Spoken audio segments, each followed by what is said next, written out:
இயேசு உங்களை நேசிக்கிறார். பிரியமானவர்களே, இந்த நாளில் ஆண்டவர் நம்மளோடு பேசும்படியாய் வேதத்திலிருந்து ஒரு 3 வசனங்களை கூட வாசித்து ஆண்டவர் நமக்கு கற்றுக் கொடுக்கக்கூடிய காரியத்தை பார்ப்போம். பிரியமானவர்களே, ஆதலால் அதற்கு பதிலீடாக நீங்களும் பூரிப்பாகுங்கள் என்று பிள்ளைகளுக்கு சொல்லுகிறது போல உங்களுக்கு சொல்லுகிறேன்.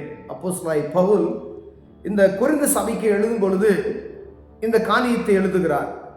பிள்ளைகளுக்கு சொல்லுகிறது போல, ஒரு தகப்பன் ஒரு குழந்தைக்கு கற்றுக் கொடுக்கிறது போல இந்த காரியத்தை நான் உங்களுக்கு சொல்லுகிறேன் என்று சொல்லிவிட்டு, அந்நிய நுகத்திலே அவிசுவாசிகளுடன் பிணைக்கப்படாதிருப்பீர்களாக, நீதிக்கும் அநீதிக்கும் சம்பந்தம் ஏது? ஒளிக்கும் இருளுக்கும் ஐக்கியம் ஏது? கிறிஸ்துவுக்கும் பேலியாளுக்கும் இசைவேது? அவிசுவாசியுடனே விசுவாசிக்கு பங்கேது?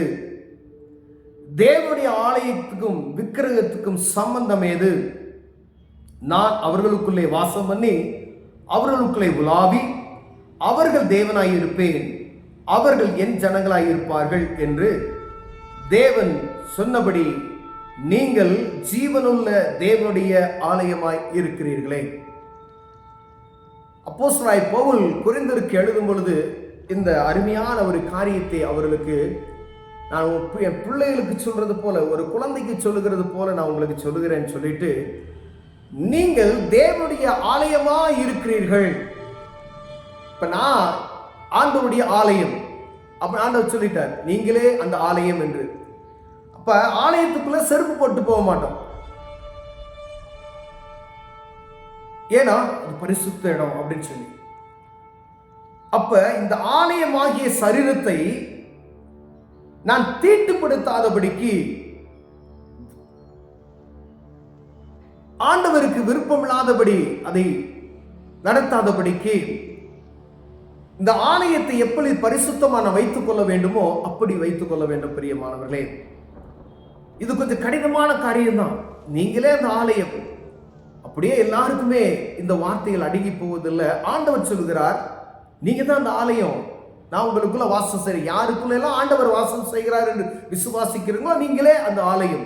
எந்த ஒரு தனிப்பட்ட மனிதனுக்குள்ளேயும் ஆண்டவர் அங்கு வாசம் செய்கிறார். அப்ப ஒருவன் என் ஆலயத்தை கெடுத்தால் நான் அவனை கெடுப்பேன் என்று சொல்கிறார் ஆண்டவர். ஆலயத்துக்கு விரோதமாய் எந்த ஒரு மனிதன் கையெடுத்தாலும் ஆண்டவர் அவனுடைய காரியத்துல கையை வைப்பார். இந்த சரீரமாகிய ஆலயத்தை அப்ப நான் கெடுத்தா ஆண்டவர் என்ன நினைச்சுவார்? கையை வைப்பார். இந்த ஆலயம், ஆண்டவர் வசிக்கிற இந்த ஆலயத்தை அசுசிப்படுத்துகிற ஒரு காரியம், அது ஆண்டவருக்கு விருப்பம் இல்லாத காரியம். அது மேல சொல்லப்பட்ட இந்த காரியங்களை நான் வாசித்தேன்.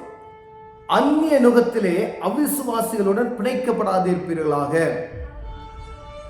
அப்ப விசுவாசிகள் அந்நிய நுகத்துடனே என்ன செய்யலாம்? விசுவாசிகளுடனே அவிசுவாசிகளுடனே பிணைக்கப்படாதிருப்பாகையாக. அவங்களோடு பிரிந்திருக்க கூடாது. ஏன்னா நம்ம எல்லாம் ஒன்னா இருக்கிறோம். ஒரு காரியத்தை செய்யும் பொழுது அவர்களுக்கும் நமக்கும் என்ன செய்ய முடியாது?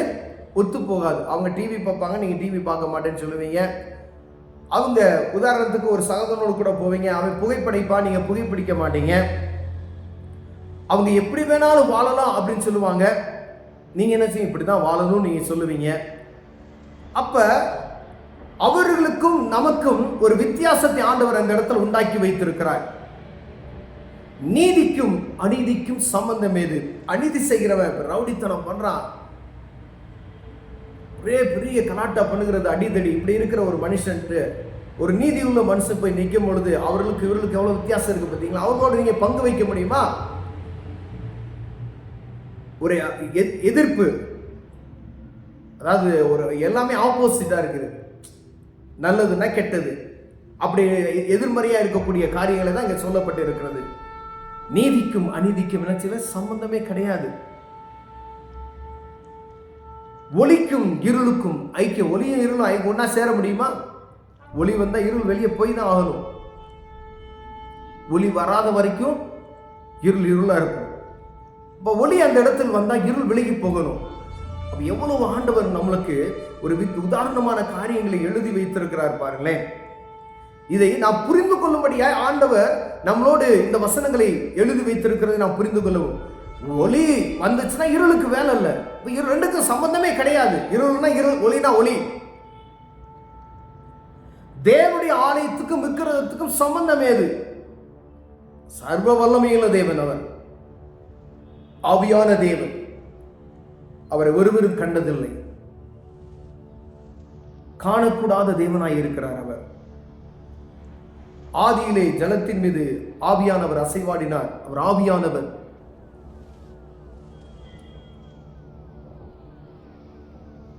நான் அவர்களுக்குள்ளே வாசம் பண்ணி அவர்களுக்குள்ளே உலாவி அவர்கள் தேவனாயிருப்பேன்,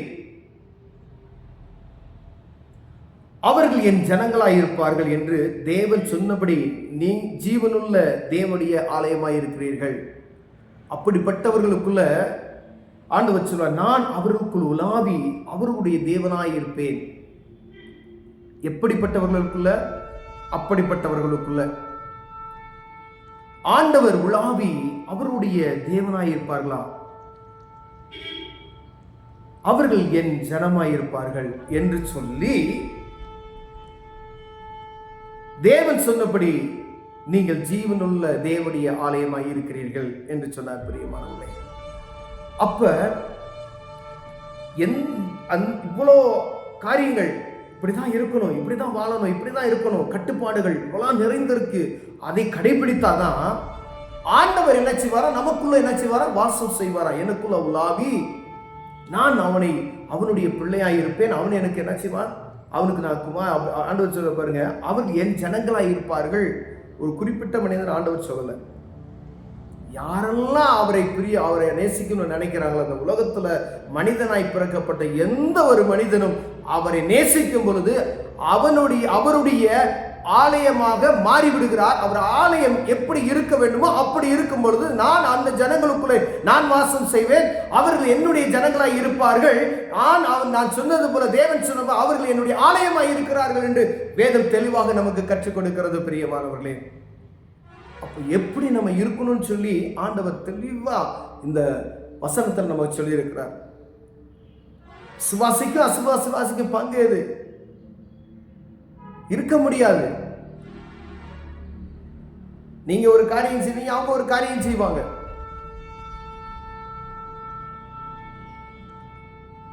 ரொம்ப கடுமையா இருக்கும். அதை அனுபவித்து பார்த்தால்தான் தெரியும். அப்ப ஆண்டவருடைய பிள்ளையா இருக்கணும் அப்படின்னு சொன்னா, விசுவாசியா இருக்கணும் அப்படின்னு சொன்னா, இப்படியெல்லாம் இருந்தால் தான் ஆண்டவர் என்ன செய்வாரு?